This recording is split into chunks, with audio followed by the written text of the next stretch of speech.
नमस्कार, मी कविता मायले किचनमध्ये तुम्हा सर्वांचं स्वागत करते। तर आज आपण मस्त अशी खमंग खुसखुशीत कोथिंबीरची वडी बनवतोय। तर सध्या मार्केटमध्ये कोथिंबीर भरपूर आली आहे आणि जरा स्वस्त सुद्धा आहे। मग म्हटलं चला कोथिंबीरच्या वड्या करूया। तर चला लगेचच व्हिडिओला सुरुवात करू। कोथिंबीरच्या वड्या बनवण्यासाठी इथे मी एक जोडी कोथिंबीर आणली होती।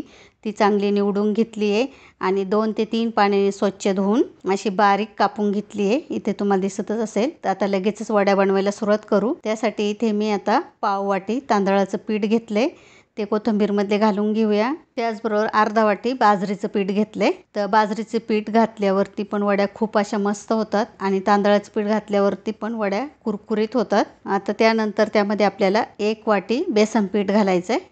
ते ही सगळे पीठ घातल्यानंतर त्यामध्ये 1 चमचा ओवा घेतलाय मी। तो असा हातावरती थोडा क्रश करून घालायचा, त्यामुळे त्याचा व्यवस्थित असा स्वाद उतरतो। आता इथे हळद घालायची। हळदीमुळे वड्यांना कलर छान येतो। अर्धा चमचा हळद घातली आहे मी आणि भरपूर असे तीळ घ्यायचे। तर यामधले अर्धेच तीळ मी टाकणार आहे आणि बाकीचे नंतर वापरणार आहे। तर इथे मी आता 3-4 चमचे तीळ घेतले होते, त्यातील अर्धे तीळ आता या कोथिंबीरमध्ये टाकून घेतले। आता त्यामध्ये चवीनुसार मीठ घालायचं आहे।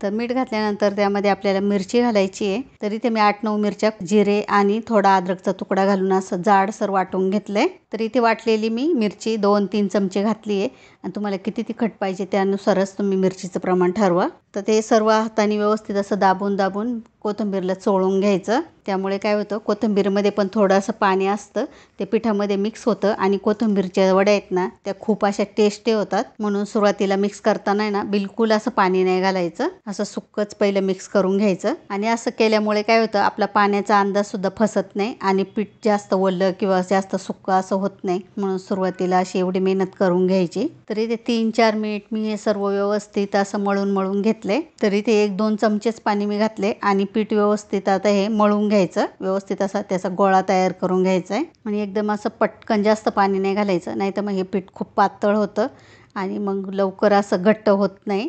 म्हणून असं थोडंच पाणी टाकून घ्यायचं। तर इथे आता मी मळून व्यवस्थित असं पिठाचा गोळा तयार करून घेतलाय। तर इथे आपल्या वड्या करण्यासाठीचं पीठ रेडी आहे। तर इथे मी आज वड्या पिठाचे असे रोल वगैरे करून करणार नाही, हे आपण आज ताटामध्ये किंवा चाळणीमध्ये थापून करणार आहे। तर त्यासाठी इथे मी एक चाळण घेतली आहे, आपली वड्या उकडायची असते ती। तर त्यामध्ये आता एक बटर पेपर टाकून घेतलाय आणि तुमच्याकडे जर बटर पेपर नसेल तर चाळणीला फक्त थोडंसं तेल लावून घ्यायचं, त्यामुळे वड्या बिलकुल अशा चिटकत नाहीत खाली। आता बटर पेपर ठेवल्यानंतर त्यावरती तीळ टाकून घ्यायचे। जे आपण तीळ शिल्लक ठेवले होते तेच तीळ टाकते मी इथं। आता तीळ टाकल्यानंतर त्यावरती आपण जे वड्यांचं पीठ तयार केलं होतं ते घ्यायचं आहे आणि ह्या चाळणीमध्ये ना व्यवस्थित बटर पेपरवरती थापून घ्यायचं। तर इथे व्हिडिओ दाखवल्याप्रमाणे हे वड्यांचं पीठ आहे असं चाळणीमध्ये थापून घ्यायचं। तर सर्व बाजूने असं व्यवस्थित थापून घ्यायचं, कुठे जाड पातळ असं करायचं नाही। तर इथे मी ह्या वड्या थापून करते अशा। तुम्हाला पाहिजे तर तुम्ही रोल करून कुकरमध्ये किंवा चाळणीवरती शिजवून घेतले तरी सुद्धा चालेल। ते बघू शकता एवढं असं जाड मी थापून घेतले। पीठ थापून झाल्यानंतर वरून सुद्धा तीळ घालायचे आहेत आपल्याला।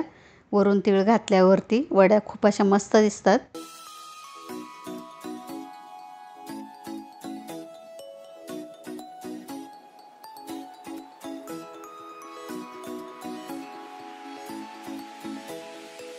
तीळ टाकून झाल्यानंतर हाताने परत असं थोडंसं दाबून घ्यायचं, म्हणजे ते तीळ पडणार नाहीत, चिटकून बसते। तर ह्या वड्या मी आता कढईमध्ये स्टीम करणार आहे। त्यासाठी इथे मी कढईमध्ये 1-1.5 ग्लास पाणी गरम करायला ठेवले। त्यामध्ये असं लिंबू टाकले आणि एक स्टँडसुद्धा ठेवले। तर ही ॲल्युमिनियमची कढई आहे त्यामुळे मी लिंबू टाकले। तर आता ही चाळण आहे ती व्यवस्थित अशी स्टँडवर ठेवून द्यायची आहे आणि त्यावरती आता झाकण ठेवायचं आहे आणि झाकण ठेवून 15-20 मिनटं ह्या वड्या आहेत ना चांगल्या अशा स्टीम करून घ्यायच्या, शिजवून घ्यायच्या। गॅस हा मिडियम ठेवायचा जरा। तर 15-20 मिनिटानंतर आता वड्या शिजल्यात की नाही ते पाहूया। त्यासाठी इथे एखादी अशी सुरी घ्यायची आणि पिठामध्ये घालून बघायची। तर इथे तुम्ही बघू शकता सुरी एकदम क्लीन आली आहे, बिलकुल तिला पीठ वगैरे काही चिटकलं नाही, म्हणजे वड्या मस्त अशा स्टीम झाल्यात। आता गॅस बंद करूया आणि ह्या वड्या आहेत त्या बाहेर काढून घेऊया। आता हे पूर्णपणे पीठ थंड होऊन द्यायचंय आणि नंतरच मग त्या वड्या आपण कट करून घेऊ। तर 15-20 मिनिटानंतर हे वड्यांचं पीठ आहे ते पूर्ण थंड झाले। तर ते आता चाळणीमधून बाहेर काढून घेऊया आणि त्याचे असे वड्या कापून घेऊया।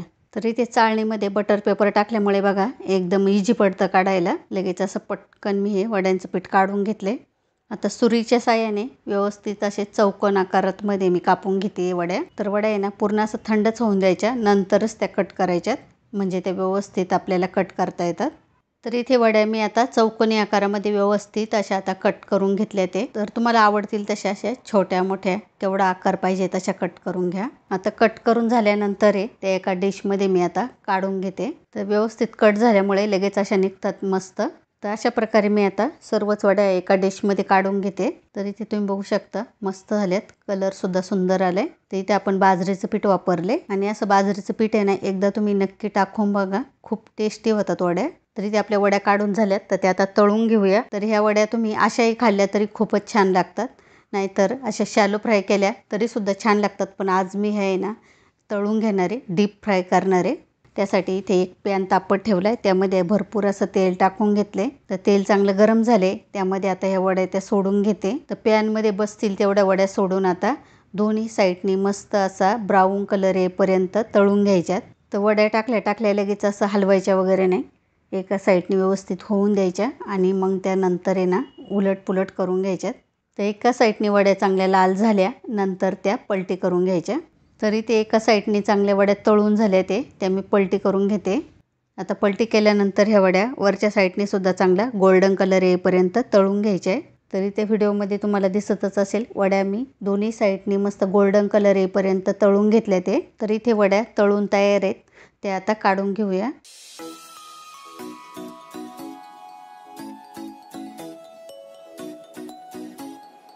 तर व्यवस्थित असं तेलने तळून काढून घ्यायच्या. वाव, छान दिसतात, मस्तच झाल्यात. तर अशा प्रकारे मी इथं आता या वड्या काढून घेतल्यात एका डिशमध्ये. तर आता उरलेल्या बाकीच्या वड्यासुद्धा मी आता तळून घेते आणि नंतर आपण पाहूया. तर अशा प्रकारे इथे आपल्या सर्व वड्या तळून झाल्यात.